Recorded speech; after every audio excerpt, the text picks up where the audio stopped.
We might see a 1-1. Oh, okay. Okay, bold statement here from the panel, ladies and gentlemen. We're gonna see exactly how this ping-pong tennis match proceeds between both of these teams as we throw it over to our casters for game number 2. Game number 2 on the cards. TLID, they have 1 foot in the castle of the kingdom. But now it is the time for the kingdom to once again reinstate their oppression. Gonna stake their claim to try and get that early game dominance. We were expecting something completely different, man. With the bans showing up earlier, we thought an assassin was gonna show up. But once again, it's a jungle, utility jungle, fighter jungle showdown here. And Fabian and Sysogen both duking it out. But now it's a very different approach. RRQ seem to be doubling down on that early game option.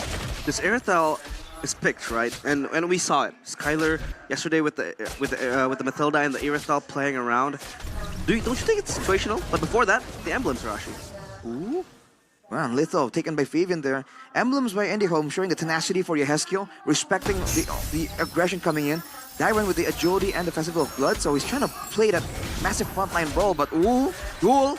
This is the thing, it's still a skill matchup in the bottom lane, man. It's not entirely a win for the IRITHEL. You do have an advantage, in a way, for poke and wave clear, but Aaron can do what he's been doing best, laning. Yeah. Back to my question though.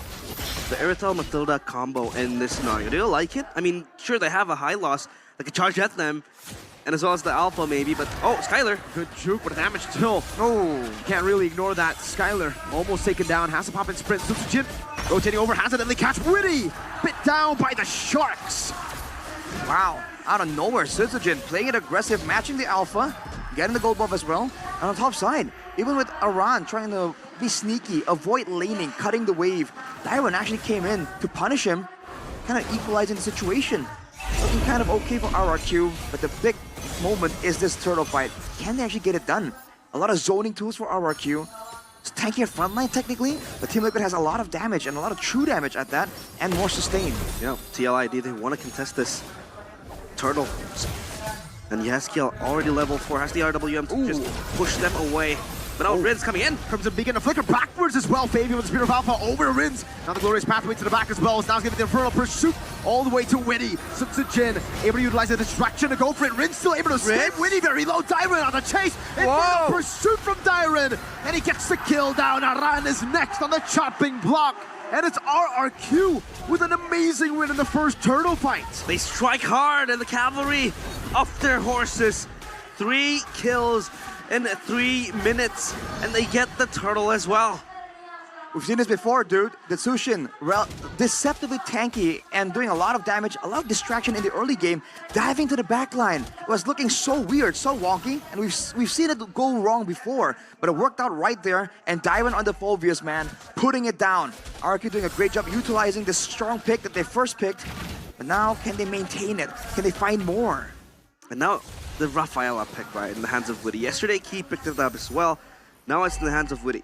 What are the comparisons you could draw in this composition, at least, to fight off RRQ? Oh, whoa, wait, what? Witty pops the flicker. Okay. Every time I ask a question, something happens, but that is not what I expected.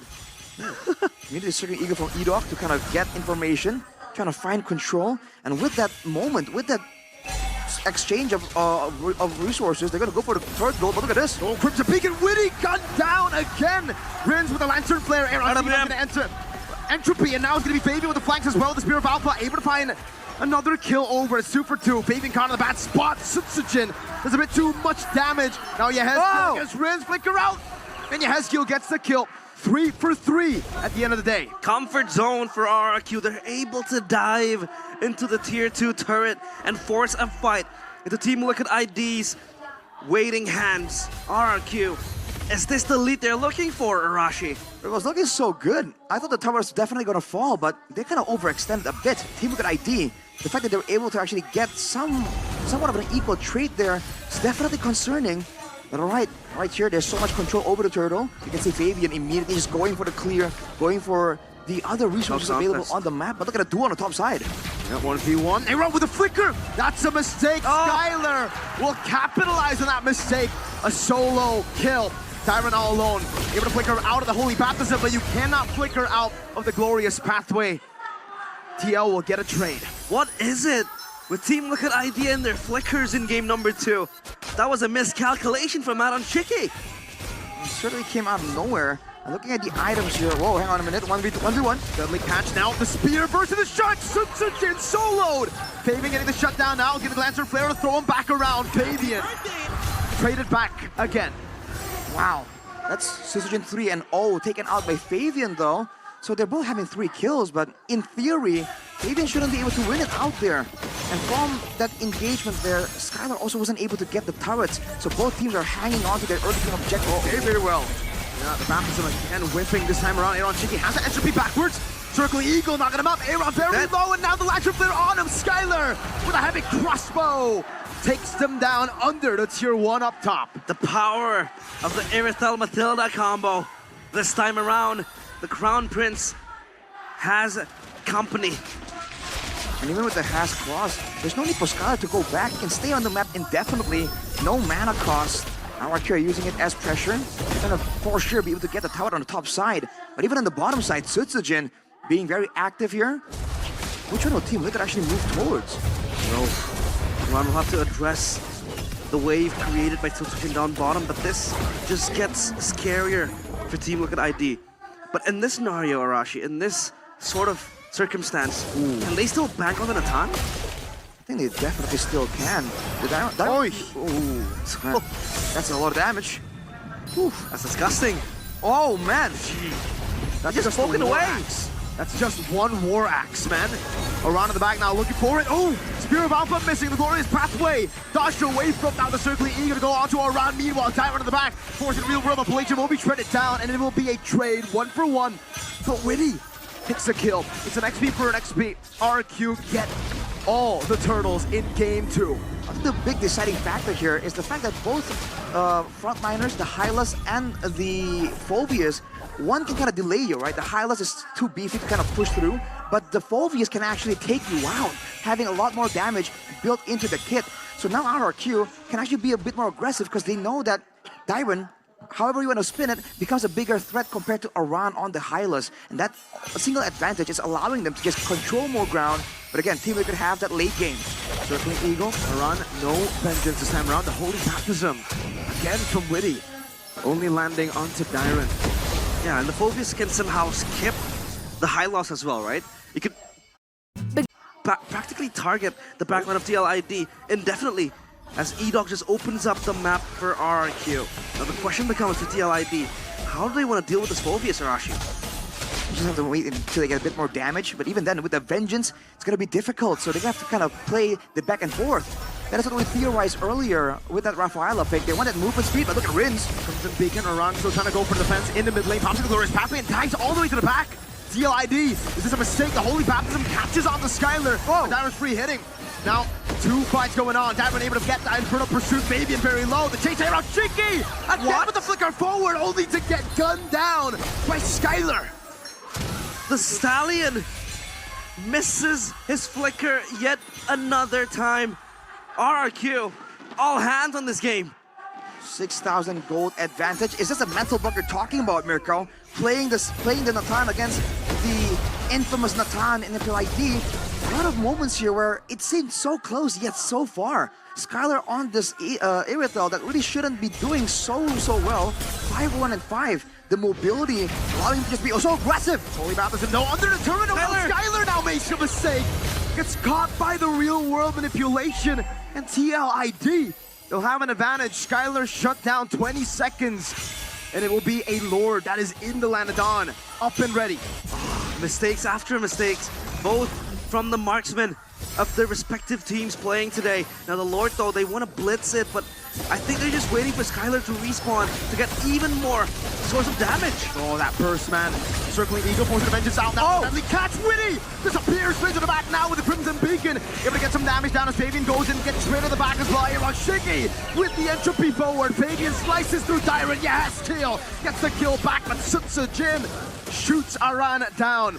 another 2 for 2. SKYLAR back online, heavy crossbow onto Fabian. Will use the Spear of Alpha defensively, but the Circling Eagle to the back will be able to find 2. Aaron getting gunned down. The heavy crossbow is too much for Aaron to handle. And the Kingdom again are able to make it work. Team Liquid ID overzealous. They saw that momentum, they saw the mistake from SKYLAR. They thought that they had that Lord for sure, but they overstayed. RRQ were able to find a relatively equal trade, and the moment SKYLAR returns, that was a signal to retreat, but the cavalry just did not notice it. Wow! Almost just one-shotted. What is the damage? Yikes! A lot of damage from the Kingdom. They're angry. They don't want to give up their throne that easily. They don't want the castles to be usurped by the Stallions now. RRQ 1-5 as the Natan. Is there still a late game angle? If it goes long enough, there's definitely a late game angle. At 10 minutes, 6,000, we saw that Geekfam were able to come back from such a deficit, but RRQ, what is the plan here to crack open the base? This is the Nathan Eve combo with the Hylos. They do have Siege, they have the IRITHEL, but the Mage, it's a Zushin. What's the plan here for Kescue to really crack open this base? It might be some kind of dive. Yeah, it's more of a zoning mage with the Zeusin, right? You want the CC to keep on going, but the Lord will blitz and march forward. Lord in the bottom lane. No, First Lord, so should be able to defend this again. It's a Yve and a Natan combination. Last time we saw, I would think it was day one. Fnatic Onyx having a 12,000 gold lead, but struggling to end against a Natan and a Yve. Now we talk about it, right? The Natan and the Yve, two of the best base heroes for defense in this patch, in the playoffs at least. Will RRQ be able to topple down that foundation for TLID? Ooh, man, we'll have to see. Looking at the items right now, already the Glowing One and the Divine Glaive. So he's Yehezkiel here, not playing to shred the front line. He knows Darren's gonna be tanking up too much damage, too much sustain. He's gonna focus more on having burst damage available in case SKYLAR makes a mistake, in case Weedy finds a great great stun onto SKYLAR. He can just follow up and deal a ton of burst damage. For RRQ, it's only about scaling up here. Holy Crystal almost completed. It's gonna be a massive spike. But the Radiant Armor is completed for Darren, so again, it's kind of neutralized for a bit. Maybe one more item will be required before Team Liquid ID can really claim to have that shredding potential. Yeah, he has his Holy Crystal ready for RRQ. Now the big problem is he able to exert the damage? Because the problem is he has been overextending and creating, you know, minute plays that is not necessary, flickering forward with the entropy as well. That has been the criticism towards him since yesterday, even since 2 days ago in that match against Bigatron Alpha as well. Now it is a matter of how he will hold himself when the time comes. Now this is a delicate situation for Team Liquid ID. RRQ just want to get the Lord, try and get some structures, that's fine. But Team Liquid ID, if they fail here, they falter and lose their front line, there's a lot of ground that RRQ can chase them through, and there's a ton of mobility available for them. Yeah, this Lord is important. 7.9k gold lead in the hands of RRQ. They look to even subjugate TLID further. They look for the zone, and here goes the Circling Eagle. They spot Fabian in the bush. Spear of Alpha, eat up. Able to flicker out. Whoa, the healing's there. Tyron with the flicker, finding 3. And now SKYLAR gets rid of all of them in the back. Jin with the red tree. And the Kingdom, they will take the fight here in the second Lord fight of the game. SKYLAR is a goddamn maniac. The Crown Prince might look for the Savage, but it's way too far. Yehezkiel still riding into the dying night, but the Kingdom is here. They wanna reinstate their oppressiveness towards the cavalry.